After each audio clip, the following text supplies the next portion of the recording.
నేను ఒకటి చెప్తాను, దేవుని ప్రశ్నలారా, వారు స్థిరమైన ఆశీర్వాదాలు కలిగిన వారు కాదు. నేలలున్నాయి, మిద్దెలున్నాయి, స్థలాలున్నాయి, పొలాలున్నాయి, వస్త్ర వైద్యులు ఉన్నాయి. అవన్నీ కూడా ఏమవుతుంది చెప్పండి? శిథిలమైపోతాయి. ఒక దినాల శిథిలమైపోతాయి. నా ప్రభువు అక్కడ ఏమంటే ఆలస్యమై మరొక సునామీ వస్తే, మరొక భూకంపం వస్తే, గుజరాత్ కలిగిన గతి మన ఆంధ్ర రాష్ట్రానికి కలిగితే మీకు ఇంకో సత్యం తెలుసో తెలియదు. మన విజయవాడ నుండి ఒంగోలు వరకు చూసినట్లయితే లాభ ఉబుకుతూ ఉన్నది. అది ప్రకాశం జిల్లాలో గ్రామం పేరు మర్చిపోయాను నేను. టీవీలో వార్తల్లో ఏమైనా పత్రికలు వచ్చింది. ఆ గ్రామం అంతా ఖాళీ చేసి వెళ్ళిపోయారు. ఎందుకంటే అక్కడ భయంకరమైన లావా బయటకు వస్తే ఒక చొక్క పడితే ఇటు పడితే వెనక్కి వచ్చేస్తుంది.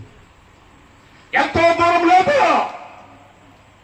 మంచి నేల పర్వతం వలె నీవు దేవుని కొరకు బ్రతకపోతే గుజరాత్ పట్టిన గతి రావచ్చేమో.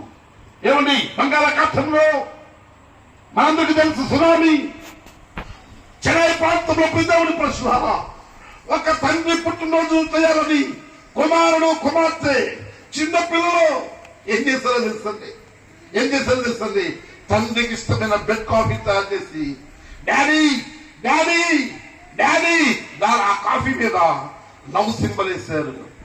ఆ పిల్లలు ఇప్పుడు నేర్చుకున్నారు. కానీ తీసుకొచ్చి డాడీ హ్యాపీ బర్త్డే డాడీ అని చెప్పి లేపారు. తండ్రి లేచాడు, వాళ్ళిద్దరిని హత్తుకున్నాడు, రెండు చంకల్లో ఆ ముద్దాడాడు, ఏమంటే ఫ్రెష్ అప్ అయ్యాడు. పిల్లలు అన్నారు, డాడీ మమ్మీ మన కొరకు మంచి ఐటమ్స్ తయారు చేస్తుంది, మనం బీచ్కి వెళ్ళొద్దామా అన్నారు. డాడీ కూడా పిల్లల సంతోషం ఎందుకు కాదని చెప్పి ఏమండి వెళ్ళారు. బీచ్ లోకి వెళ్ళి కేరింతలు కొడుతున్నారు. కొడుతూ ఉంటే ఏం జరిగింది తెలుస్తుంది? అకస్మాత్తుగా సునామీ వచ్చింది. తండ్రి ఒకవైపు వెళ్ళిపోయాడు, పిల్ల ఒకవైపు వెళ్ళిపోయింది, కుమారుడు ఒకవైపు వెళ్ళిపోయాడు. అయ్యో, తల్లి జాడ పిల్లకు పరిస్థితి. తండ్రి ఎదుట పిల్లలిద్దరూ కూడా వెళ్ళిపోయారు.